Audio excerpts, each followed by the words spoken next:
Hello, everybody. Jan Rutherford here with Self-Reliant Leadership, back again on LinkedIn Live office hours for another chapter of our new book that's coming out. It's right there, Becoming a Self-Reliant Leader, How Grit and Disciplined Duty Forge Indomitable Teams, written by myself and Jackie Jordan. And the foreword was by General Stan McChrystal, who is also the author of Team of Teams. And we're really proud of it. It comes out August 20th.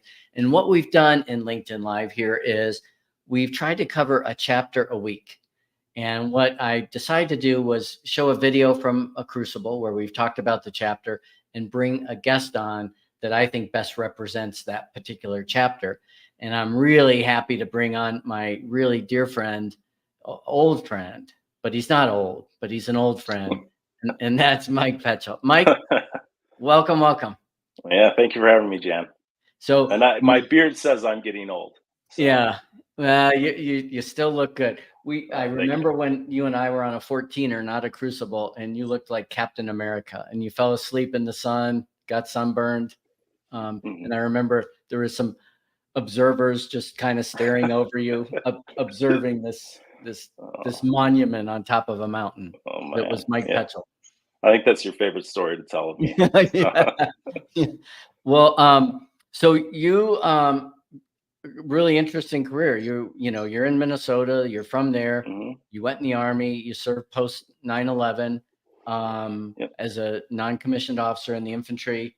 Um, you went to school, you created the Boots to Suits program at the University Yep. of Colorado before anybody was talking about veteran transition. So Mm-hmm. you were instrumental in that. You went on to get a master's. You worked at Molson Coors, traveling all over the world, basically going to bars, as I understand Yeah. Yeah. it. Varying degrees of quality and repute. Right. Yeah. And at the heart of you is always this budding entrepreneur. And then Yeah. I would love for you to tell why you decided at an advanced age Mm-hmm. with children, you decided to go to law school. Yeah. That's an interesting question, right? Because I think when I look back, I consider this to be now entering what will be my third career, right? I think about my time in the military as being my first career, and then my work in international business as my second. And in many respects, those two were very different, polar opposites, right? I think in the military with my job as an infantryman, and when I got out, I was an infantry squad leader. uh you're dealing with very tangible problems, very Mhm. immediate problems, and very serious problems, right? If you don't do your job, there are very serious consequences that can transpire. And when I entered the business world, it was a different challenge. A lot of more intellectual challenge. It was more, I shouldn't say more intellectual challenge, they're all intellectual challenges in their own right, but the challenges were not tangible, right? Right. And what I recognized was that there was a significant gap between my inputs, the efforts that I would put forth in my day-to-day work, and the outputs that we would get. Sometimes Yeah. it could be 2, 3, 4 years down the road before you saw any meaningful change in a market. And for me, I think that attenuation between the inputs and the results was a little bit.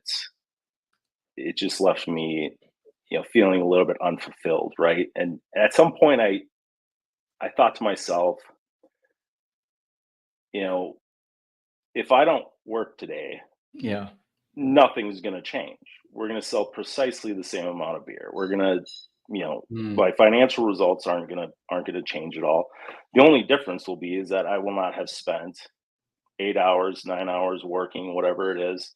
And then I really started to kind of question what ultimately, and I think this is why you invited me here today, is what is my sense of purpose here? What is my purpose for being in this role? Why do you hire me? Why do you pay me if I could literally just sit on the couch for 8 hours a day, with zero effect on the on the company.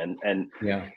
And I started to kind of think about what I wanted my life to look like. I was I was a new father, right? I think my daughter was you know one 1 year old at the time, but at the same time, to your point, I was working in the beer industry. I was traveling around the world. I was Hmm. spending time in Hong Kong and Singapore and Tokyo. I mean, really, fantastic places. And I just I couldn't really figure out. I couldn't really make the decision to leave, though I was kind of unfulfilled, Yeah. because the question was, well, then what do I do? Here at least it's beer. I really enjoyed my coworkers. I enjoyed the aspects of my job that I did, and I really enjoyed traveling the places that I traveled to and the partners that we had. And what was I going to go do? Do the same thing for a paper towel manufacturer, or it just didn't really. There wasn't really an excitement in there for me. Yep. And then fortunately and unfortunately, COVID hit at the time. And I say fortunately because it gave me time to reflect. Right, we went through a corporate restructure shortly before, and the international business unit was eliminated, and with it, my job and my intent was to take a few months of my severance and just kind of reset. But that turned into a bit of a longer reset, and but it gave me the time to reflect, and it gave me the time to think about what my next step was and what the next chapter was in my life, both personally and professionally. And fortunately, I had a new daughter to help bring some perspective, and what I realized was is that I didn't really need a reset. What I needed was a hard right pivot and a different Mm. direction, because the longer I reflected on what I wanted in my next job, the more I realized that I wasn't really looking for another job. It was that I was looking to fill this gap that was missing from my professional life, and that was my, kind of my sense of purpose and getting back into being in the service of others, right? Getting back into a position where people are truly really relying upon you to deliver on what you said you would deliver on, and that kind of going back to where I Right. was in the military with that. But so I kind of sat and I thought about it, and I thought long and hard, and I sought the advice of some some confidants of mine, and and I don't recall the exact moment in which the and going back to law school became a factor, an option, Yeah. um, but eventually it did. And I just, I said to my wife, I think I want to go back to law school. At the time I think I was 40. And she said, okay.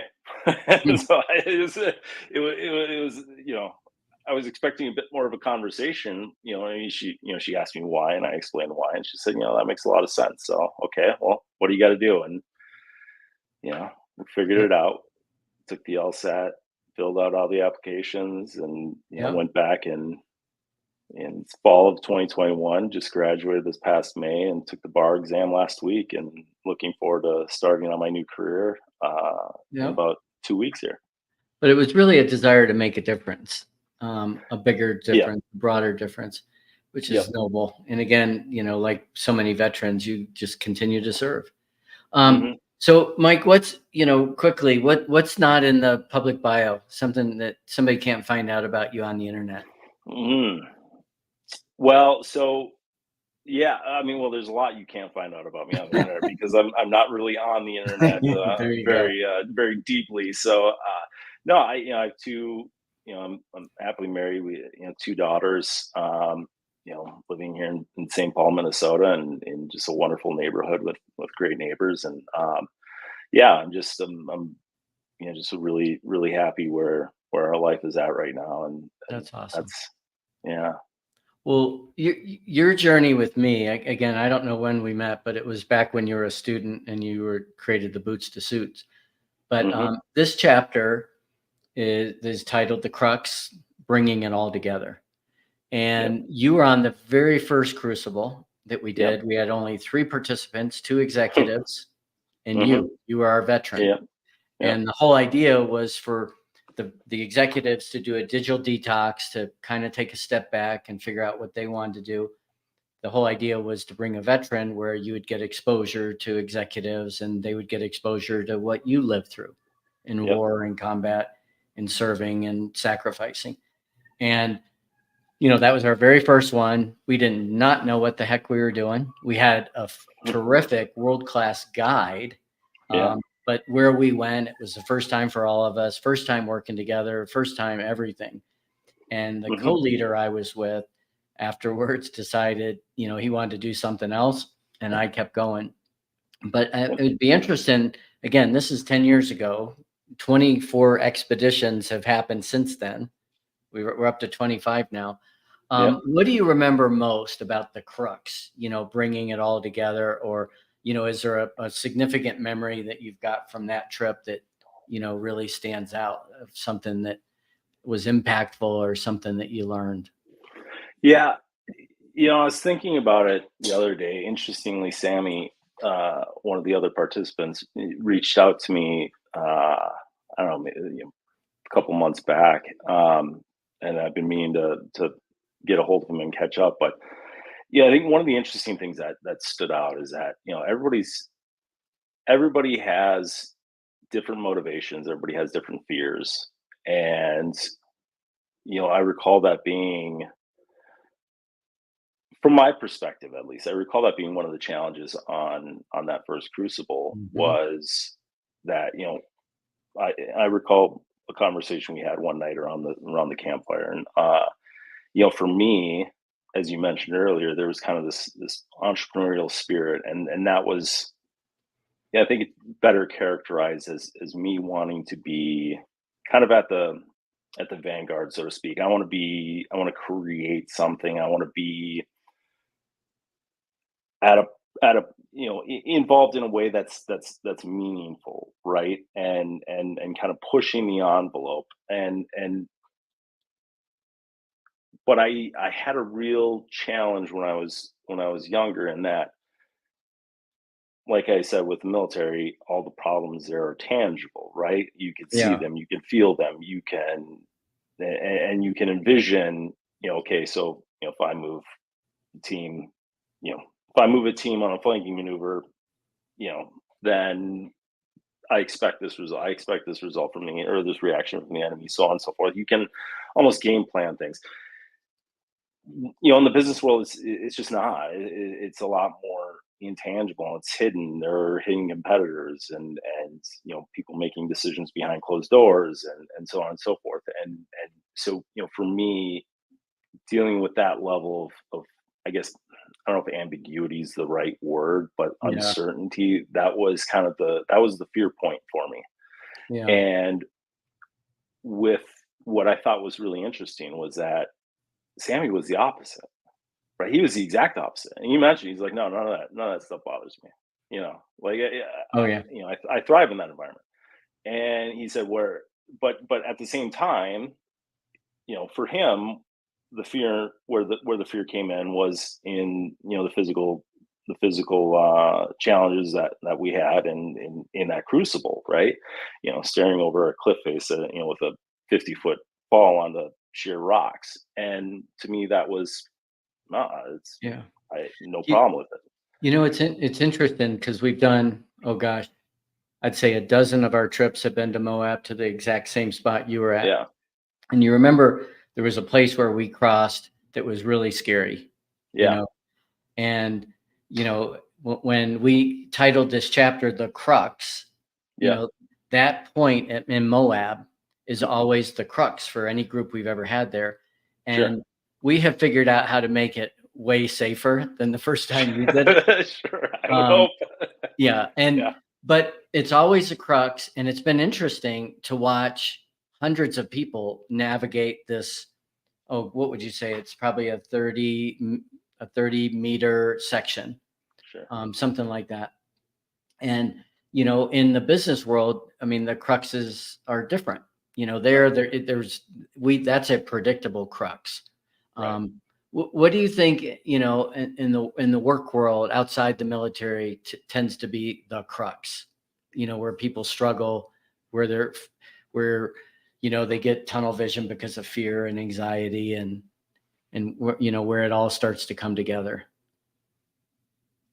Oh, yeah, I mean, that's an interesting question, right? I think, if there's well, maybe I can answer this question a little bit differently, right? I think that,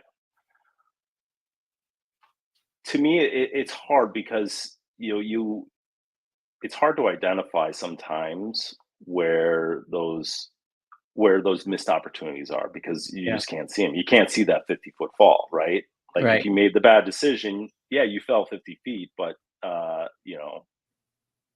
you don't know that that was the bottom, right? It could have been 100, 200 feet, whatever. Uh, you know, but I think where I see that, organizations that do an exceptionally good job are in recognizing how to manage their people, right? And maybe manage isn't the right word. How to lead their people, how to get the most out of their people, right? And I think in the most dysfunctional organizations that I've been a part of, and I'm not going to name names here, but the people were kind of used as task performers, right? Like, you do this and this is what you do. And the best organizations have always sought to bring people in, and to your point here, is give them a sense of purpose for their existence, why they're there, and really kind of get the most out of their people.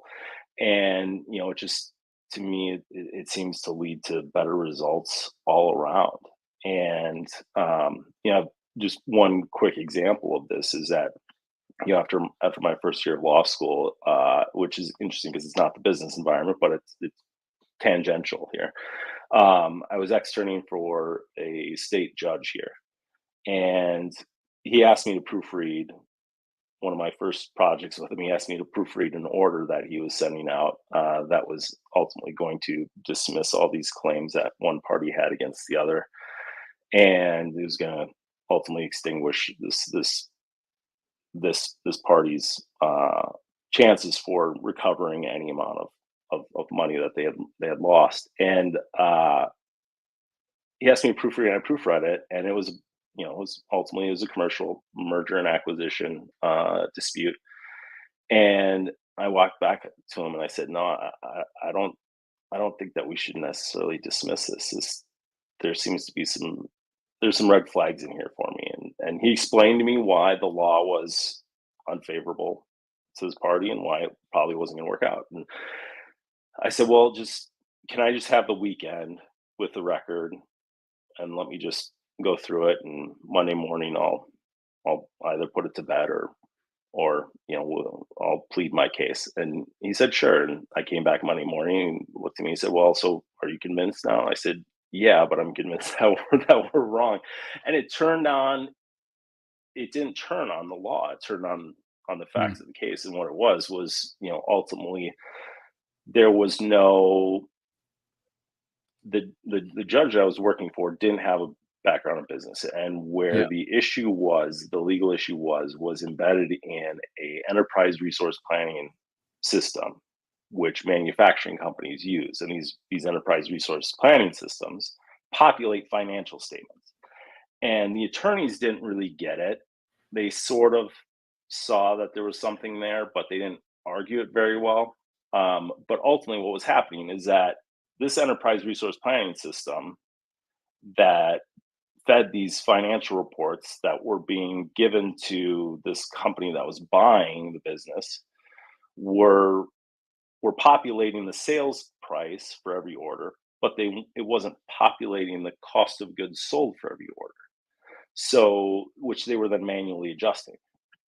And there were some other issues as well that made it even more suspect. But ultimately, what it was is that there was no sound financial basis to Mm. value this company. Yeah. And so I explained this to him. I said, this isn't really it's not a legal issue. It's a factual issue, and it's a very nuanced business fact that is really what's at the heart here. And he looked at me and he said, "Well, I never would have caught that in a million years because I just don't have that background in business." And I said, "Well, Hmm. and I do, and that's why I wanted the weekend to sort it out." And he completely changed it and asked me to write the order, and we Wow. preserved that party's claims. And to me, that was a really good judge who cared more who cared more about getting to the right result,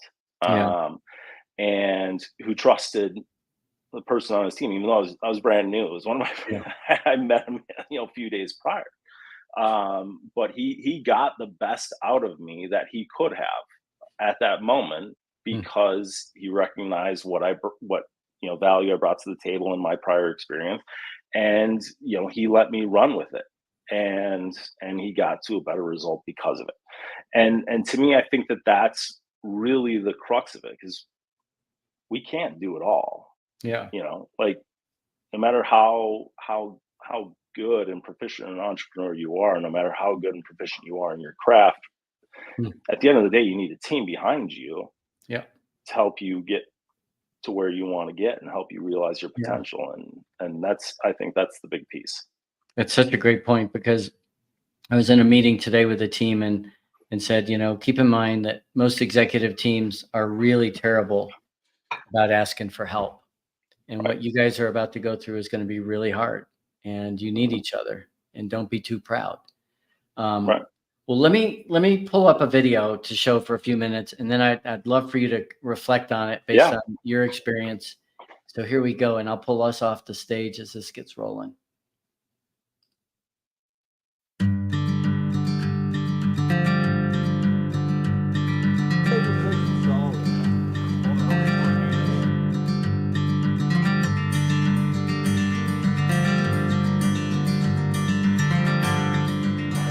Sometimes you come upon the unexpected.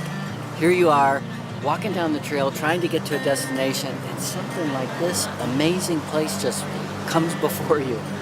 We've got blue sky, no clouds, perfect temperature, great camaraderie. People are safe and happy, and you know what? We threw away all the plans for the next 2 hours. And it's okay. How often do you do that? Find the good in the unexpected and figure out a way to reward your team. And you know what we decided? We decided everybody deserved this kind of reward. And instead of achieving everything that we had set out and planned, we said, you know what? Let's reward the team with a break and enjoy something. And there's going to be some great things that happen. It's another one, when you're at home, all right, if you have 15 minutes of downtime, you whip out your phone and you check something, right? Or if you have an hour downtime, you turn on a show. Like, we don't actually allow ourselves downtime, right? It's almost like we feel guilty about having downtime. And the beauty of being out here when we had, those couple hours yesterday with absolutely nothing to do but sit and think, it just highlighted the importance of it. So think about that from a business perspective. Can you find those beautiful moments where you can just take a step back? Sometimes the unexpected aren't pleasant surprises like this. Sometimes the unexpected is an obstacle that's thrown your way. And how are you going to react? Are people prepared to say, hey, I know something's going to happen? So as you look at your business world and your plans and your objectives and the timelines and the quarterly goals, make sure that you're stepping back and you're able to see sometimes the pleasant surprises, and that you're able to accurately assess some of the unpleasant surprises.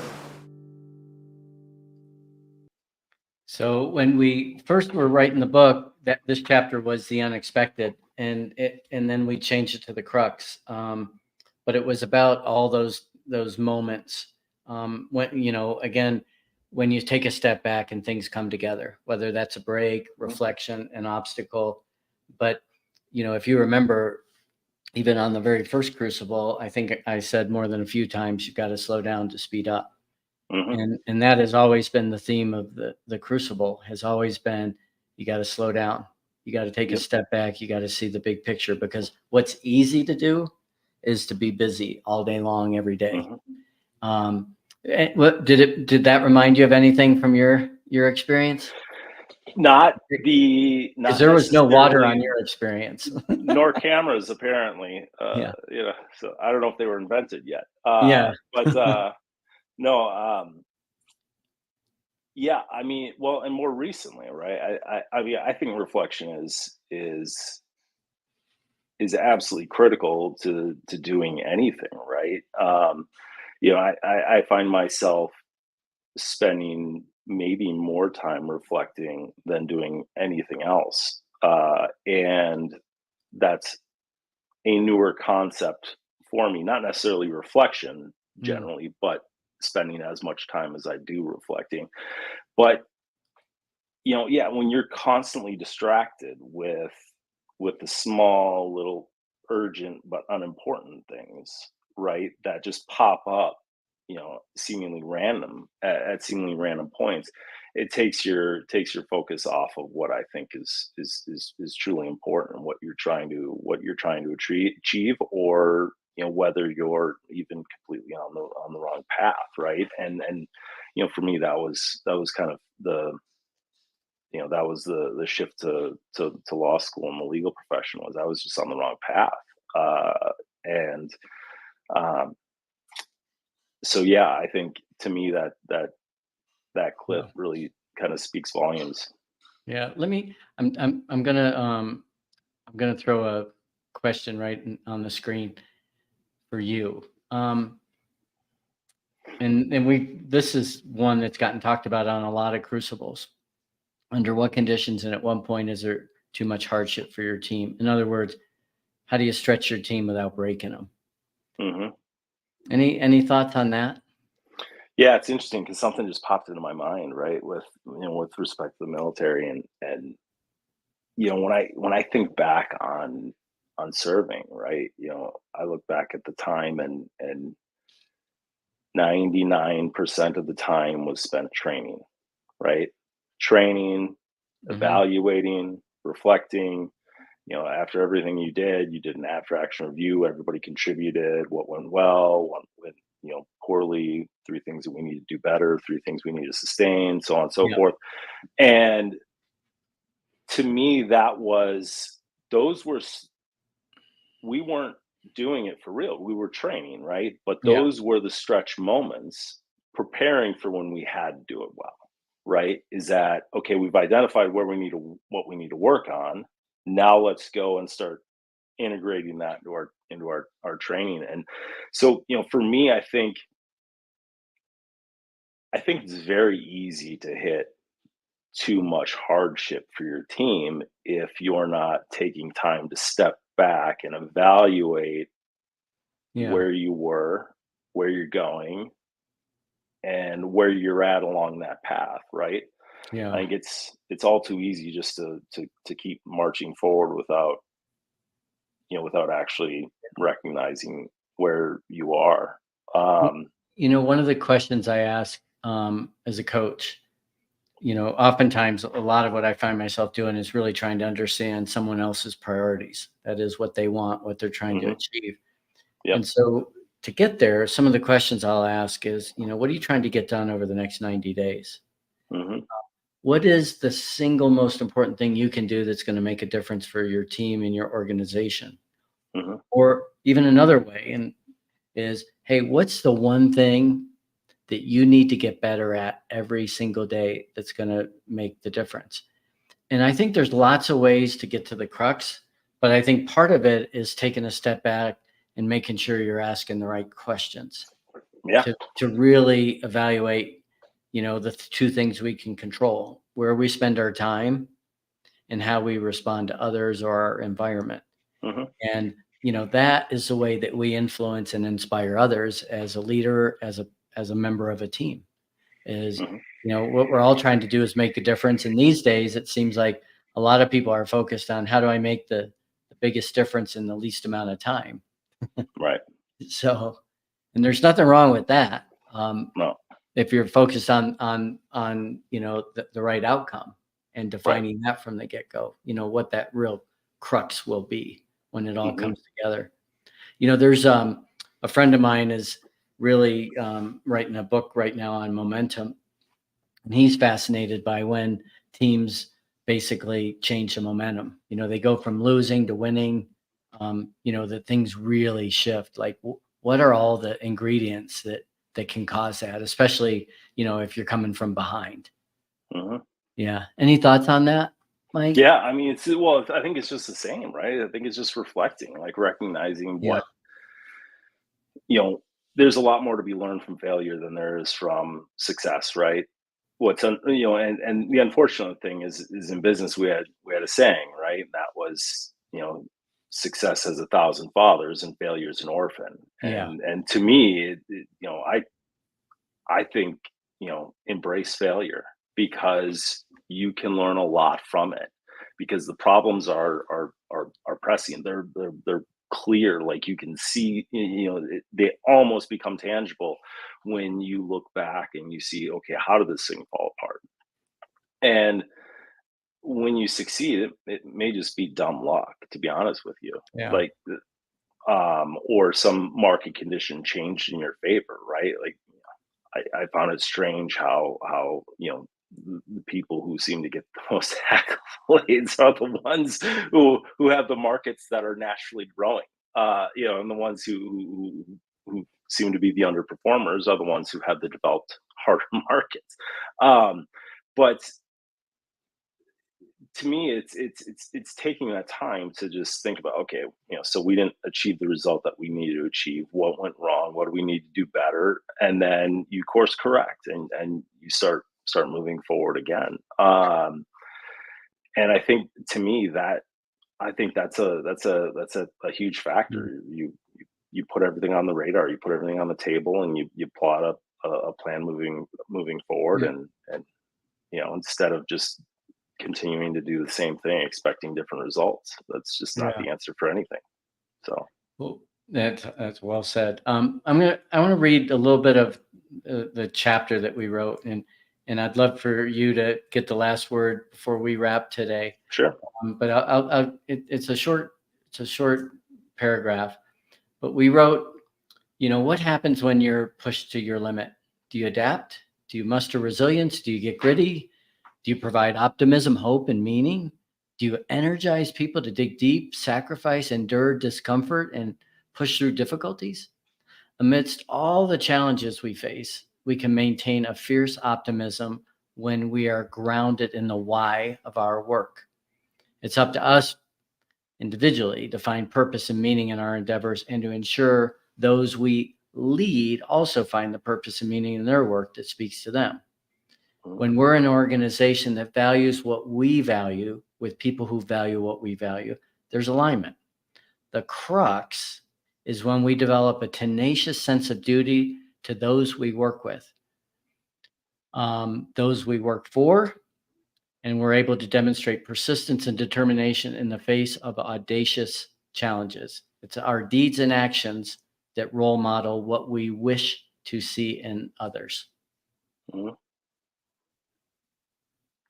Yeah, I mean, I couldn't agree more, right? I think it's the first thing in anything is you have to ask yourself, why are we doing this, right? That should always be the first question. Is this something we should even do? And then once you settle on that, it becomes, how do you do it? And I think mustering people to support you along the way, mustering people who share that same vision. But then it doesn't just stop there, right? You can't just put people in, you can't put butts in seats and then expect things to get done, right? It's about putting the right butts in the right seats, and really harnessing people's strengths and harnessing people's purpose, and figuring out what will get the most out of them. And what I found, what gets the most out of people is putting them in positions where, that they get the most out of, right? And in that, I mean a sense of purpose and a sense of belonging, and a commitment to the team and buy-in, and so and Well, the thing you and I have in common is as teenagers, we were taught that, you know, that, I mean, everybody was, I mean, you were not only as a teenager taught to be a soldier, but you were starting to be taught how to be a leader. Hmm. And I was talking to somebody yesterday I respect greatly, and he was saying that he thinks that's the greatest failure in business today is we're creating lots of great individual contributors, but we're really not doing a great job developing frontline leaders. And and part of the ethos that we come from is this, that as a leader you have to sacrifice, that you have a sense of duty to not let people down. And the stakes are different, in the military than they are in the business world. But again, I think it's up to the leader, no matter what the crux is, to help figure out ways to really inspire people. And that's not only how I feel, but that's also a challenge that I would put out to the people watching today. Hmm. Mike, any last words before we go? Well, it's great to see you. Well, thank you. I would like to end on that. It's been too long, Jan. We don't see each other enough. I know you So, you moved to Minneapolis from Denver. I did, um, yes. but this is coming out August 20th. Mike said he got it in his basket, and every time he's on Amazon, it pops up. You're getting it August 20th. So Yep. we would love for you to. Amazon does their job. Yeah, they will. Of course they will. Sure. We'd love for you to order it for yourself and for a leader that you see that's aspiring. And Mike, what I want to do is thank you. You know, I remember after that first crucible, and the co-leader basically said, "I'm out." Mhm. Poor Brad sprained his ankle bad on that trip, and Mhm. he decided to pursue a different kind of expedition endeavor. Um, but I remember, I remember in a way that first crucible for me was the crux. Like, Mhm. I was either going to learn from the things that went well, which was a few things, and all the things that went wrong, which was a lot of things. Sure. And and it wasn't, the mature thing to say is it wasn't the circumstances, it wasn't it was, looking at the guy in the mirror and saying, Mhm. what do you need to do differently that's going to produce a different outcome?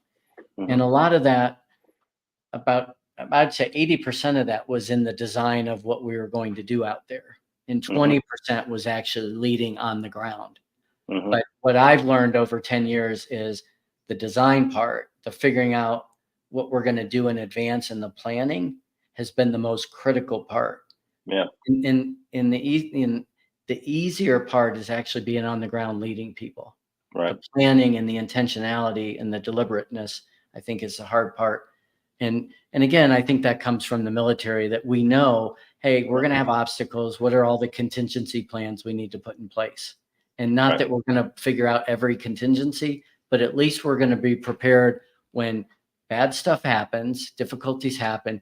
We can say to ourselves, well, this was expected. Right. We knew we weren't going to have smooth sailing the whole way. So, Right. let's respond accordingly. Yeah. So, but again, Mike, thank you. Congrats for all the success, and for your the nobleness and your professional pursuit. Because what you've done to take a step back from a very successful career, making a lot of money, to step back and be a poor law student, for the greater good, is one heck of a sacrifice. And I know you might start out in a practice, but I have a feeling, great things are ahead for you, and for the state of Minnesota and beyond. I Yeah. have a feeling you're going to be called, Yeah. and I know you'll answer. Well, thank you. I appreciate you. Yeah. All right, everybody. Well, we will see you next week. We've got 2 more to go, and next week is somebody that has one heck of a story. So we hope you'll join us then. And again, thanks, everybody.